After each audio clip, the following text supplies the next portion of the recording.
BookTube convinced me to try my very first Brandon Sanderson. One thing that has been so great about being on BookTube in my short time on here has just been the amount of wonderful bookish conversations with people, other people who love books and love to talk about the stories and the themes and all the different elements that can go into a book. And I've gotten lots of book recommendations. Brandon Sanderson has come up many times in a lot of the videos that I've been watching, and most often I see people recommend Mistborn or Tress of the Emerald Sea to start reading Brandon Sanderson. So I ended up getting Tress of the Emerald Sea from the library. So I'm going to start with a brief synopsis, then move into some of my personal review, then I'll go to content and trigger warnings, and finally, I will have a section at the end with spoilers.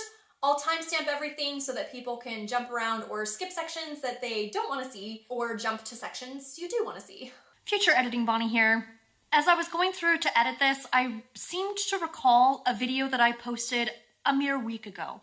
And I'm pretty sure this is a direct quote. There is no reason to share what you know about a book at any time to anyone ever. And while I admitted that that might be a bit dogmatic, here I am further admitting why that was dogmatic, because as I was editing this video, in which I include a spoiler section, I was like, so maybe I do like spoilers sometimes. So first of all, to clarify, I think for me personally, I don't mind spoilers if I have the option of receiving the spoiler or not. I'm not a fan when somebody is talking about a book and they just casually drop a spoiler without like giving me the option of a spoiler situation.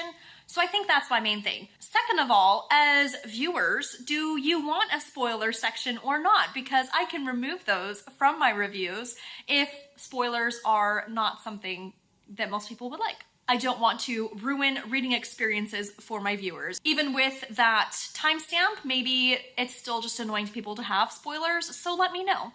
This book follows a character named Tress on her adventures. She starts out living on the rock, living life, loving life, finding new romance, but early on in the book, and this isn't a spoiler because it happens in the first chapter, second chapter, something like that, the love of her life gets kidnapped by the sorceress, and apparently nobody is willing to really do anything about it. So Tress sets out to find Charlie and rescue him. And of course, as with any adventure story, this is not a streamlined or easy process, and there are many challenges and adventures and escapades along the way. I'll be honest, I had a hard time getting into it, and I was really nervous that I was going to have to come back to YouTube and do my monthly recap and disappoint all of YouTube with my views of Brandon Sanderson. But I kept reading, and halfway through I really started to get into it. I think at first I had a hard time getting used to his writing style.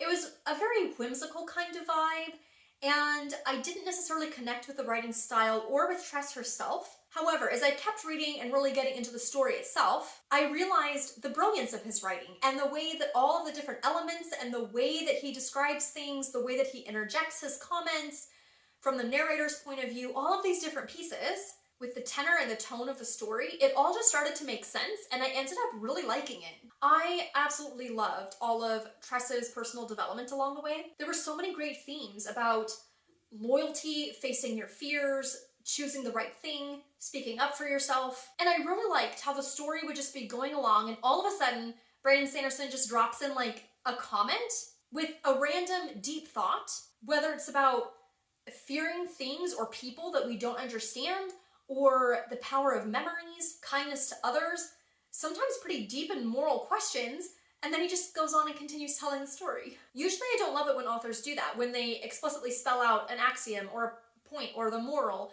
or they say, this is the point I'm trying to make. I prefer the belief or the morals or the themes to come out through the telling of the story, but somehow for Sanderson it actually worked. And I think it's partially because of the narration and the point of view that he was coming from, but also it really fit that whimsical vibe that the whole story had.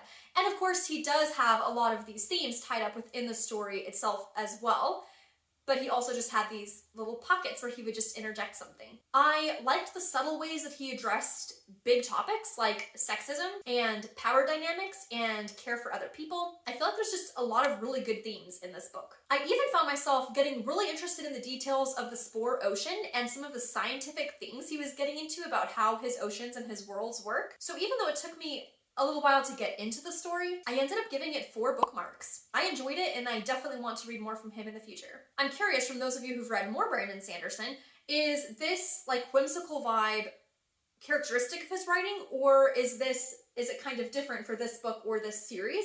I've seen a couple different reviews online that maybe that's not his normal writing style, and I'm just curious. Okay, if you're like me, then sometimes you appreciate some content or trigger warnings before getting into a book. So I will say that this book does talk about topics like kidnapping, death, classism, and some descriptions of injuries. I will say that in my opinion, the times where there were descriptions of even somewhat gruesome injuries, it was very clear what was happening and what was taking place, but it was not done in a very graphic or very gratuitous way. And now for spoilers. I'm gonna give you a little second. If you don't want spoilers, you can click ahead to the outro or you can exit right now. Okay, I have to say it. Huck, you know, Huck. First of all, when I encountered Huck the first time as a talking rat, I was not super happy because usually I don't enjoy, I feel like oftentimes talking animals can be done in a very cringy way, in my opinion. However, clearly, Brandon Sanderson knows what he's doing, and I actually really liked Huck. So yeah, I have to admit, it was a little bit of a gut punch when Huck betrays Tress. I was like, are you kidding me? Really? Really, rat? And then, lo and behold, that's not the only twist. And he's not actually a rat at all. I did not see that coming. I really didn't. It did really redeem his character for me drastically. And I really liked how Sanderson wrote Charlie's character, because I have to admit, I was getting a little nervous at the end, especially after, she thought the curse had been broken and she's realizing, this is my life and I've grown and I've changed and here's Charlie and he hasn't. And I'm just like, please don't make decisions now that go against who you are. And I was really nervous. So I really admire how in only a few pages, Sanderson addressed that and he tied things up so well with showing Charlie's character and growth and how he, with his story, was able to come alongside, and now Tress, who is also a different person now, can now pursue her dreams, and the two of them can pursue their dreams together. So yeah, I thought that was really cool. So that was my first Brandon Sanderson. Even with the slow start for me, it was a very good read. I enjoyed the story, I enjoyed the world a lot more than I thought I would, and every time I think about it, it just kind of makes me smile and feel happy. So thank you so much to everyone on BookTube who recommended this book to me. If you've read Brandon Sanderson, let me know, have you read Tress of the Emerald Sea or other books, and let me know which one is your favorite. Until next time, happy reading. If you are a fan of Brian, one of the greatest things about being